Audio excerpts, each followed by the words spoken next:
అనుదిన వాక్య పఠనము ఆదికాండము 21వ అధ్యాయము. యెహోవా తాను చెప్పిన ప్రకారము షారాను దర్శించెను. యెహోవా తానిచ్చిన మాట చొప్పున షారాను గూర్చి చేసెను. ఎట్లనగా, దేవుడు అబ్రహాముతో చెప్పిన నిర్ణయ కాలములో షారా గర్భవతి అయి అతని ముసలితనమందు అతనికి కుమారుని కనెను. అప్పుడు అబ్రహాము తనకు పుట్టినవాడును తనకు షారా కనినవాడునైన తన కుమారునికి ఇస్సాకు అను పేరు పెట్టెను. మరియు దేవుడు అబ్రహామునకు ఆజ్ఞాపించిన ప్రకారము అతడు 8 దినముల వాడైన ఇస్సాకు అను తన కుమారునికి సున్నతి చేసెను. అబ్రహాము కుమారుడైన ఇస్సాకు అతనికి పుట్టినప్పుడు అతడు 100 ఏండ్లవాడు.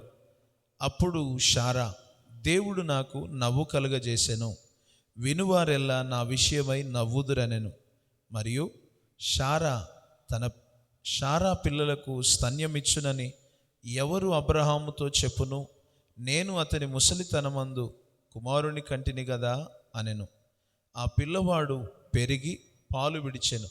ఇస్సాకు పాలు విడిచిన దినమందు అబ్రహాము గొప్ప విందు చేసెను. అప్పుడు అబ్రహామునకు ఐగుప్తీయురాలైన హాగరు కనిన కుమారుడు పరిహాసించుట షారా చూచి, ఈ దాసిని దీని కుమారుని వెళ్ళగొట్టుము, ఈ దాసి కుమారుడు నా కుమారుడైన ఇస్సాకుతో వారసుడై ఉండడని అబ్రహాముతో అనెను. అతని కుమారుని బట్టి ఆ మాట అబ్రహామునకు మిక్కిలి దుఃఖము కలుగజేసెను. అయితే దేవుడు, ఈ చిన్నవాని బట్టియు నీ దాసిని బట్టియు నీవు దుఃఖపడవద్దు, షారా నీతో చెప్పు ప్రతి విషయములో ఆమె మాట వినుము, ఇస్సాకు వలన అయినదియే నీ సంతానమనబడును, అయినను ఈ దాసి కుమారుడును నీ సంతానమే గనుక అతని కూడా ఒక జనముగా చేసేదనని అబ్రహాముతో చెప్పాను. కాబట్టి తెల్లవారినప్పుడు అబ్రహాము లేచి ఆహారమును నీళ్ల తిత్తిని తీసుకొని ఆ పిల్లవానితో కూడా హాగరునకు అప్పగించి ఆమె భుజం మీద వాటిని పెట్టి ఆమెను పంపివేసెను. ఆమె వెళ్ళి బెయేర్షెబా అరణ్యములో ఇటు అటు తిరుగుచుండెను. ఆ తిత్తిలోని నీళ్లు అయిపోయిన తర్వాత ఆమె ఒక పొద క్రింద ఆ చిన్నవాని పడవేసి ఈ పిల్లవాని చావు నేను చూడలేనని అనుకొని వింటివేత దూరము వెళ్ళి అతనికి ఎదురుగా కూర్చుండెను. ఆమె ఎదురుగా కూర్చుండి ఎలుగెత్తి ఏడ్చెను. దేవుడు ఆ చిన్నవాని మొరను వినెను. అప్పుడు దేవుని దూత ఆకాశము నుండి హాగరును పిలిచి, హాగరు, నీకేమి వచ్చినది? భయపడకుము. ఆ చిన్నవాడున్న చోట దేవుడు వాని స్వరము విని ఉన్నాడు. నీవు లేచి ఆ చిన్నవాని లేవనెత్తి చేత పట్టుకొనుము, వానిని గొప్ప జనముగా చేసేదనని ఆమెతో అనెను.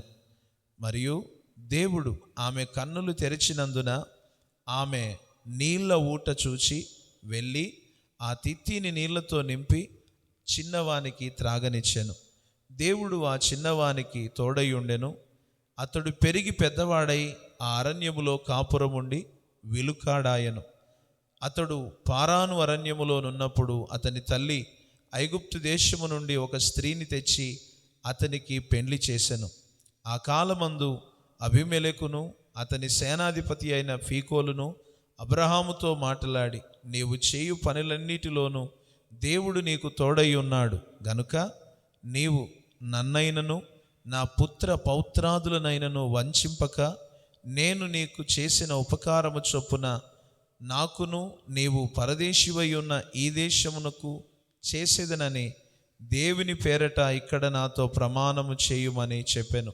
అందుకు అబ్రహాము ప్రమాణము చేసేదనెను. అబీమెలెకు దాసులు బలత్కారముగా తీసుకొనిన నీళ్ల బావి విషయమై అబ్రహాము అబీమెలెకును ఆక్షేపింపగా, అబీమెలెకు, ఈ పని ఎవరు చేసిరో నేనెరగను, నీవును నాతో చెప్పలేదు, నేను నేడే గాని ఈ సంగతి వినలేదని చెప్పగా, అబ్రహాము గొర్రెలను గొడ్లను తెప్పించి అబీమెలెకుకి ఇచ్చెను. వారిద్దరూ ఇట్లు ఒక నిబంధన చేసుకొనిరి. తరువాత అబ్రహాము తన గొర్రెల మందలో నుండి 7 పెంటి పిల్లలను వేరుగా నుంచెను గనుక అబీమెలెకు అబ్రహాముతో, నీవు వేరుగా ఉంచిన 7 గొర్రె పిల్లలు ఎందుకని అడిగాను. అందుకతడు, నేనే ఈ బావిని త్రవ్వించినందుకు నా సాక్షార్థముగా 7 గొర్రె పిల్లలను నీవు నా చేత పుచ్చుకొనవలెనని చెప్పాను. అక్కడ వారిద్దరూ అట్లు ప్రమాణము చేసుకొనినందున ఆ చోటు బెయేర్షెబా అనబడెను. బెయేర్షెబాలో వారు అలాగూ ఒక నిబంధన చేసుకొనిన తరువాత అబీమెలెకు లేచి తన సేనాధిపతి అయిన ఫీకోలుతో ఫిలిష్తీయుల దేశమునకు తిరిగి వెళ్ళెను. అబ్రహాము బెయేర్షెబాలో ఒక పిచ్చుల వృక్షము నాటి అక్కడ నిత్య దేవుడైన యెహోవా పేరట ప్రార్థన చేసెను. అబ్రహాము ఫిలిష్తీయుల దేశములో అనేక దినములు పరదేశిగా ఉండెను. దేవుడి వాక్యమును మన వినికిడిలో దీవించునుగాక. ఆమెన్. దయచేసి ఈ వీడియోను లైక్ చేసి షేర్ చేసి ఈ ఛానల్ని సబ్స్క్రైబ్ చేసుకోవలసిందిగా ప్రేమతో మీకు మనవి చేస్తున్నాం.